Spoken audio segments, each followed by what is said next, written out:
amigos, volvemos al aire. Estamos en este bloque acompañado por el intendente de la capital, Raúl Chuli Jorge. Chuli, gracias por venir. Gracias, Alberto, a vos como siempre. Bueno, terminando un año complicado por donde se lo mire, digamos, con mucho condicionamiento, ¿no es cierto? El tema de la pandemia creo que ha condicionado la vida de todos, digamos. ¿Qué evaluación haces del cierre? Mira, para mí ha sido un año tan distinto. Hace casi 29 años que vivo en distintos puestos o cargos que tienen que ver con la ciudad, pero nunca viví un año tan extremo, con situaciones límite que nos llevó, bueno, a ubicarnos en la situación de un país que tomó medidas muy duras, que nos tuvimos que hacer cargo de esa cuestión ligada a la autoridad nacional, que bajó líneas a las provincias, nosotros acompañando a los comités de emergencia de la provincia, en este caso al COE, en las tareas que se nos iba asignando a los intendentes, poniéndonos siempre a disposición de una lucha que era en común, durísima, y que tiene que ver con, bueno, algunos resultados que nos dio la experiencia de vivir algo inesperado, pero que dejó lecciones claras, ¿no? Por ejemplo, yo recuerdo una de las mejores cuestiones que nos tocó afrontar con el COE fue los operativos rastrillajes con el Ministerio de Salud Pública y otras fuerzas provinciales, y llegar a los barrios para hacer testeos ahí. Creo que salir con esa fuerza y con un programa que había concebido el municipio desde llevar la georreferenciación de los casos, exponerlos y hacer en un mapeo de la ciudad los lugares más conflictivos y donde se podían dar mayor cantidad de contagios. Por allí empezamos con el Ministerio a hacer los abordajes barriales y dio muchos resultados. A medida que iba avanzando esto en casi 4 meses de rastrillaje, descubrimos que lo que se expresaba en las curvas, en esa curva que gracias a Dios bajó, tenía que ver con ese trabajo, y muchas veces los primeros rastrillajes, me acuerdo que pasábamos a veces los 30 hisopados, gente que tenía síntomas, y llegar a los últimos cuando había 1 o 2 casos sospechosos o contactos estrechos, con los cuales bueno, nos iba demostrando que era muy efectivo esta cuestión de salir a buscar los casos, y esto, bueno, de alguna manera significó un esfuerzo colectivo muy grande que se hizo en todos los municipios, y bueno, la provincia nos permite gozar esto, que yo también, como una cuestión de reflexión permanente, digo que estamos viviendo una libertad extraordinaria, pero no nos relajemos, porque estamos viendo que en provincias como Misiones, ayer me escribió una amiga desde allí, 700 casos en un día, una provincia que estaba siempre entre una de las más privilegiadas del país. Está pasando en el resto del continente. Bueno, por eso preocupa un poco esta cuestión de que creemos, a veces, y lo digo así en plural, pero también haciendo una reflexión permanente de que no tenemos que bajar los brazos en esto, que hoy significa así pedidos de que todo vale y todo se cree que se puede hacer, y todavía estamos en una situación delicada, las vacunas no llegan, los tiempos de las vacunaciones van a llevar a que lleguemos a los meses un poco más complicados, por lo cual con mucha responsabilidad vivamos esto que gracias a Dios se dio acá en Jujuy. Dice que la provincia de Buenos Aires anunciaría la semana que viene o fin de esta semana la apertura para fiestas al aire libre de hasta 200 personas. ¿Escuchaste? Hoy lo dijeron a la mañana, ya lo confirmaron, escuché algunos medios nacionales. Sí. No está la fecha, digamos, pero dicen que sería inminente. Sí, sería inminente esta ¿Hay algo apertura. pensado acá? ¿Se está Sí, nosotros estamos discutiendo permanentemente las cuestiones. De paso, digo, ahí se ha dado una cuestión con el tema del pasaje para una cena blanca virtual, y algunas ideas que se dan vuelta. Nosotros no vamos a tomar medidas del municipio sin consensos plenos con el gobierno provincial, con el ente de la fiesta, con las secretarías del gobierno que tienen que ver con esto, porque Bueno, digo, si hay un compromiso colectivo y cuidados, nosotros, como se ha dicho por ahí, tenemos que administrar el Parque Civi, que está disponible para todo tipo de actividades. De hecho, yo lo recorro habitualmente y puedo ver un gran comportamiento social de muchísima gente que usa el barbijo, que toma prudente distancia. Los juegos en los chicos también los usan y sale la mamá que tiene una botellita con alcohol. Se toman precauciones, pero bueno, a veces no bastan.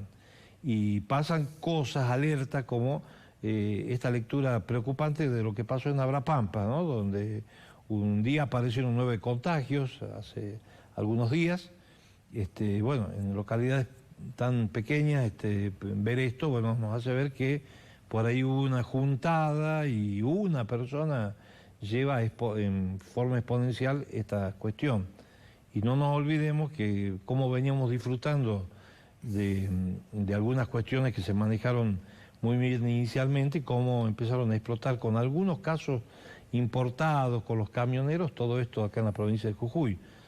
No nos olvidemos del pasado para construir una historia sólida que sí tiene que tener como norte, como rumbo, las actividades con muchos protocolos. Nosotros tratamos de acomodarnos al uso del espacio público aireado, por ejemplo, en la gastronomía. La gastronomía sufrió muchísimo en nuestra ciudad y hemos podido llegar a acuerdos inteligentes donde se puede, no en todos los lugares se puede, pero el uso del espacio público ya se empezó a tornar en una costumbre adoptada por la gente, y yo creo que por ahí pasa la cosa. Se nota más una vida nocturna en Jujuy, ¿no? Porque llegaron los primeros calores, la gente encerrada mucho tiempo, la necesidad de salir, pero hoy en la calle se ve mucho más gente a la noche, ¿no? Sí, se ve mucha más gente, bueno, el transporte público, el tránsito, todo se ve. ¿Se va a flexibilizar un poco el tema del transporte público en lo que es la cantidad de pasajeros, eso? Bueno, nosotros estamos muy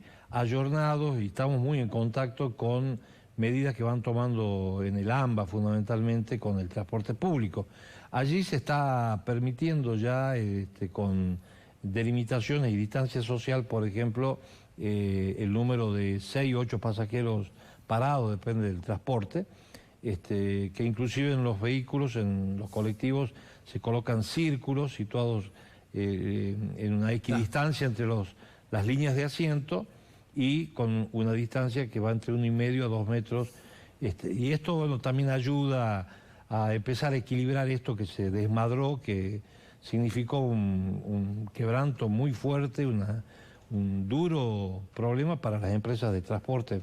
Todo el país, no solo. ¿Cómo ve el futuro de esto? Porque me da la sensación que tenemos una tarifa completamente atrasada, subsidios que se congelaron en Nación, sí, y de repente costos crecientes, digamos, que han llevado a las empresas a un estado de quebranto, como decíamos recién, digamos. ¿Cómo visualizas este tema? ¿Hay un debate en el...? Hay un debate en el Consejo, yo agradezco que se dé y que sea un debate sin buscar la sencillez de creer que esto se resuelve diciendo no a la tarifa. Las tarifas van a aumentar en todo el país, en todos los transportes.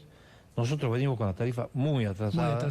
Sí, sí. Y esto, bueno, significa una situación de quiebra, que no se puedan pagar salarios. Tenemos que defender el transporte público, es la base de sustento de la movilidad en una ciudad. Así que, en este sentido, a mí no me interesa lo que tenga que ver con costos políticos. Siempre he tenido la misma decisión de que cuando hay que discutir la tarifa, hay que discutirla y hay que ponerla. Porque esta crisis nunca la hemos vivido. Jamás. Yo creo que es la más profunda de todas. Es la más profunda de todas. Empresas que estaban más o menos paradas, que la soportaban, no aguantaron más. Tuvimos que hacer operaciones en este mes de sentarnos en una mesa con transportistas, con la UTA, para buscar soluciones para adentro.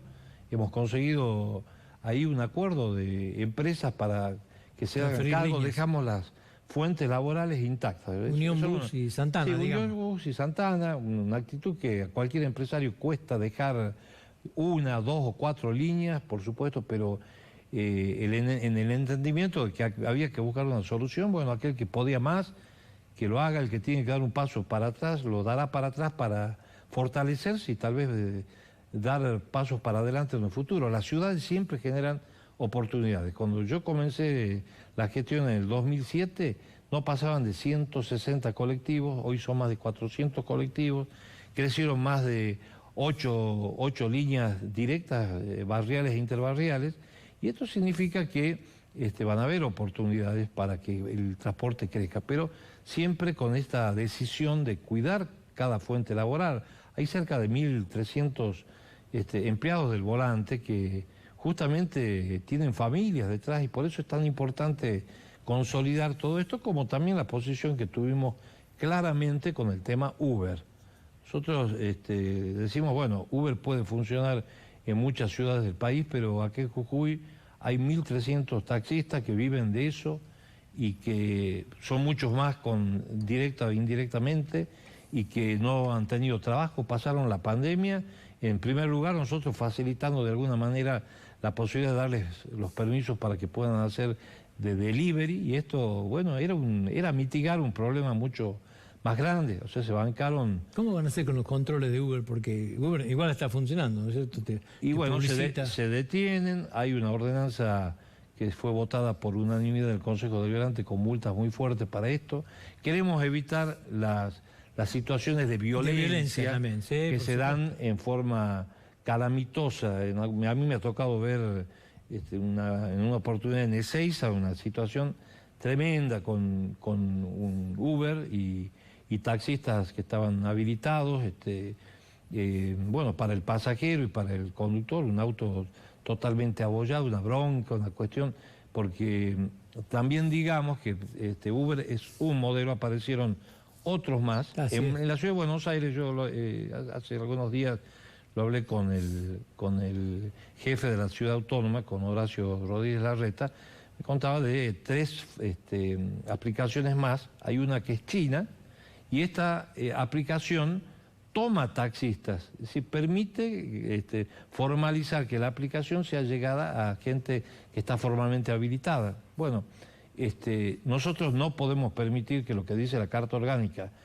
y los poderes que nos da la Constitución, que somos los que tenemos que regular y tenemos que hacernos responsables del transporte público y semipúblico. Así que en este sentido también no es que también en esta cuestión he sido muy claro de decir a los taxistas, bueno, esto también es una oportunidad para que incorporen tecnología. Claro. Nosotros estamos por firmar un convenio con la Ciudad Autónoma de Buenos Aires que nos facilitaría una aplicación propia. Estamos hilvanando ahí un convenio, pero también, por otro lado, lo pueden hacer libremente. En Buenos Aires también funcionan otras aplicaciones, creo que hay una que se llama Taxi Premium o algo similar, que es una asociación de taxis que tienen una aplicación tecnológica. También la cuestión de que mantengan las reglas de limpieza, la forma de que tiene que tener el conductor, que tiene una gran responsabilidad como servidor público de tener el coche en perfectas condiciones y también de tener la amabilidad, la gentileza que tiene que tener un servicio como este.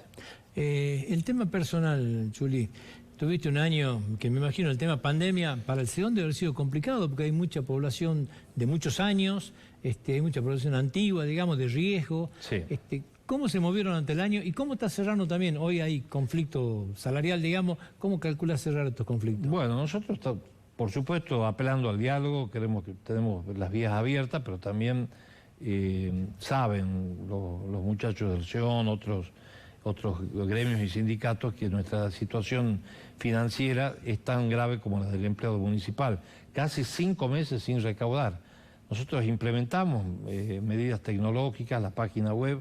Hay un día en el municipio, que no me olvido, uno va viendo el tema de la recaudación, recaudamos 272 pesos, no alcanzaba para pagar la luz de un edificio. Entonces, nuestra situación para hacernos cargos con nuestros propios recursos de las cuestiones que demandan muchos municipales no es fácil, pero vamos a tratar de buscar equilibrios. Queremos sí dar alicientes y de alguna manera incentivar a todos aquellos que trabajaron en la pandemia, que no pasaron 20-22% de todo el plantel municipal.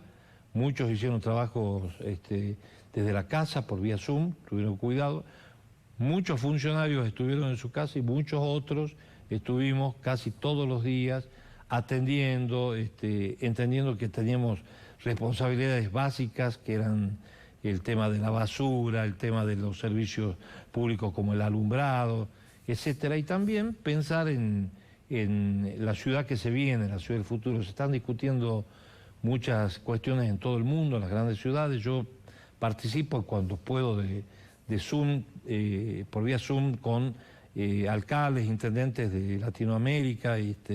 Vemos algunos modelos como el que se está dando en París, por ejemplo, que está replicando en todo el mundo, que es el tema de la policentralidad, es decir, que nosotros venimos trabajando antes de la pandemia en esto, generar ejes comerciales, ejes de servicios en los barrios, la descentralización. Todo esto se está haciendo en algunas ciudades, nosotros ya lo veníamos haciendo, pero como una voluntad y una convicción de que las nuevas centralidades favorecen el desarrollo de los barrios y de la ciudad misma. Aliviana la carga terrible que tienen los centros históricos urbanos como el nuestro y de alguna manera posibilita el comercio de cercanía y la resolución de los problemas en la cercanía. Los Perales es un ejemplo de esto, ¿no? Cómo se está dando sí. la comercialización en los Perales, confiterías, restaurantes, cómo la gente se está trasladando mucho para ese lado, ¿no? Bueno, yo creo que es lo más conveniente, los supermercados, los servicios. Hay profesionales que ya tienen consultorios en los barrios, qué sé yo, para dar un ejemplo, en La Mejía, en la 10 de junio, en Vespucio, en la Eva Perón, en la Presidente Perón, tantos corredores comerciales que también significan esta visión que vamos reforzando. El nuevo Mercado Sur que ya se puso en funcionamiento, se va a inaugurar en los últimos días de diciembre, también significa una visión de un sector que estaba muy ya configurado con una circulación que no solo toca a Jujuy, sino que toca el Gran Jujuy con la multitrocha y permite también un desarrollo incipiente y fantástico en la parte norte en la parte sur de Cuyay y Moreno, y que significa también una posibilidad rápida y directa de generar estos emprendimientos que aparecieron como fenómeno en todos los barrios, ya con una concentración de un mercado que va a tener múltiples actividades, una diversidad de productos y también servicios. Y allí está yendo una caja de rentas municipales, va a haber cajero automático, todos los productos duros como pescado, pollos y carnes, verduras, especies, gastronomía.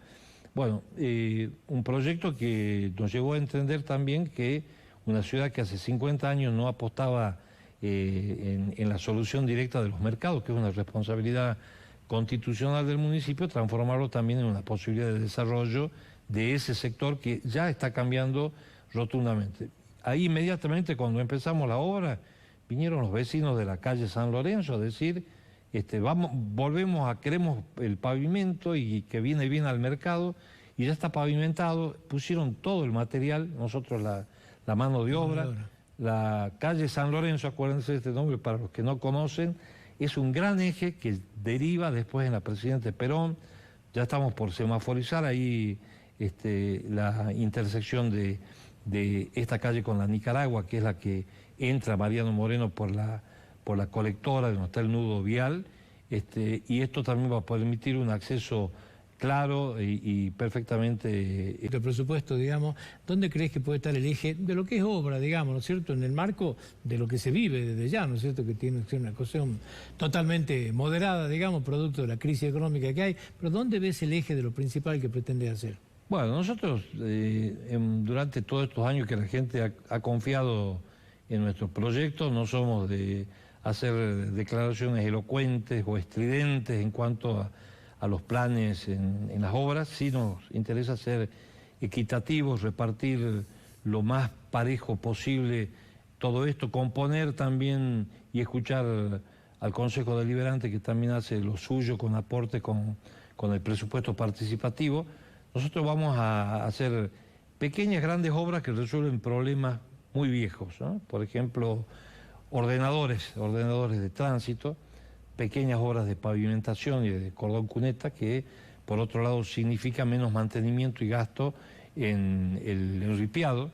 Esto va a estar equitativamente distribuido en muchos barrios, ¿no? Sería muy extenso poder delimitar el programa. Tenemos, por si surgen algunos programas nacionales, algo se insinuó desde el gobierno nacional que para reactivar la obra pública se va a pensar en grandes programas para los municipios.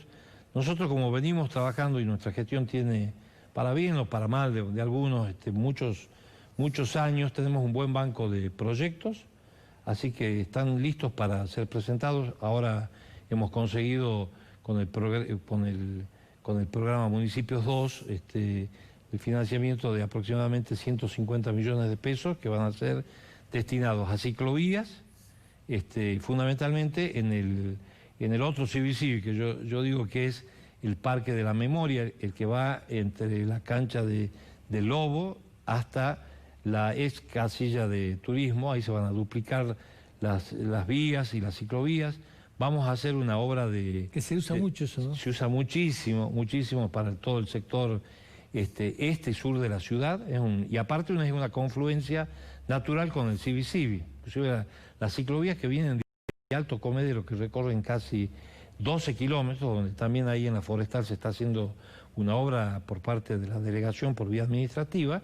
Estamos haciendo una ciclovía que va a llegar prácticamente desde la Ruta 9, por Alto Comedero, por la Forestal, hasta la 66, y de la 66 se va a llegar al CBCB, y del CBCB hasta el comienzo del barrio Cuyaya, o hasta la entrada a la Almona, que es donde termina el Parque Lineal. Estamos trabajando ya también en otra fase que nos parece importante del río CBCB, que es la que va entre la Humberto Martiarena a la 19 de abril, que es duplicar las ciclovías y las caminerías. Ahí la primera etapa del parque tan solo llevaba caminerías enripiadas y hay muchos desagües por los cuales hay que hacer pequeños puentes, estamos ejecutándolo. Ahí va a permitir también un circuito que es muy interesante para empezar a utilizar esa ribera que era más bien destinada a una actividad mucho más contemplativa que recreativa y mucho más activa. Esto está bastante bueno. Ya hay una parte entre nuestra universidad o el puente Tucumán hasta el puente Gorriti. Vamos a seguir trabajando en esa parte donde también van a aparecer pequeños Falta algo que lo una abajo, ¿no? Ahí claro, el puente Tucumán, nada sí.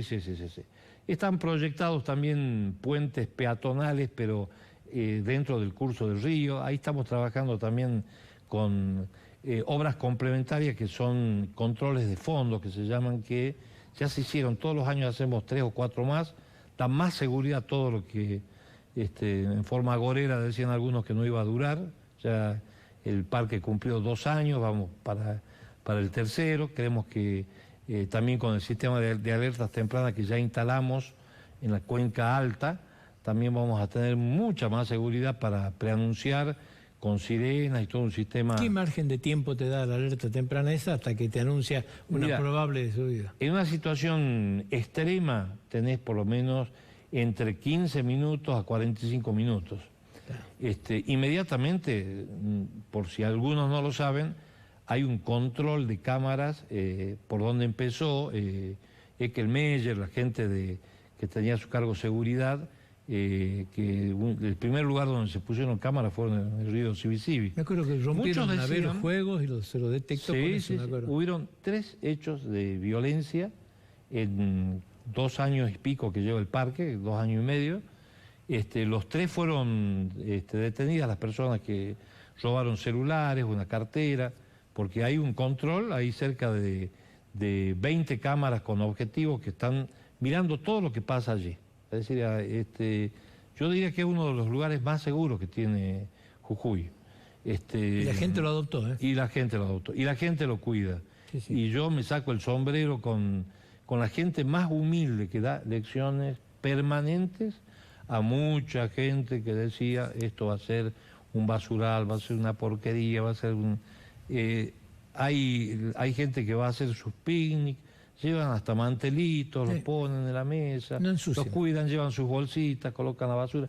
Hay grandes ejemplos ahí y sobre todo algo que a mí me encanta ver, que son, bueno, los niños que han sufrido tanto en esta pandemia, pero al parque lo han usado y lo llevan las maestras y son ellas las que les enseñan a los chicos a usar las bolsitas y seguramente vamos a ir por más desafíos para que la ciudad esté más limpia y fundamentalmente nuestros espacios públicos. Un sector para intervenir, y Chuli, me parece que va a crecer mucho y sería bueno que crezca en forma ordenada, va a ser la parte de Malvinas donde se está llevando adelante el Ministerio de Educación, porque ese sector va a explotar, digamos, con el Ministerio, ¿no? Bueno, una gran decisión del gobierno provincial, del gobernador Morales, me parece que es haber sumado una cuestión más que para nosotros es fundamental en las ciudades, que es justamente la descentralización.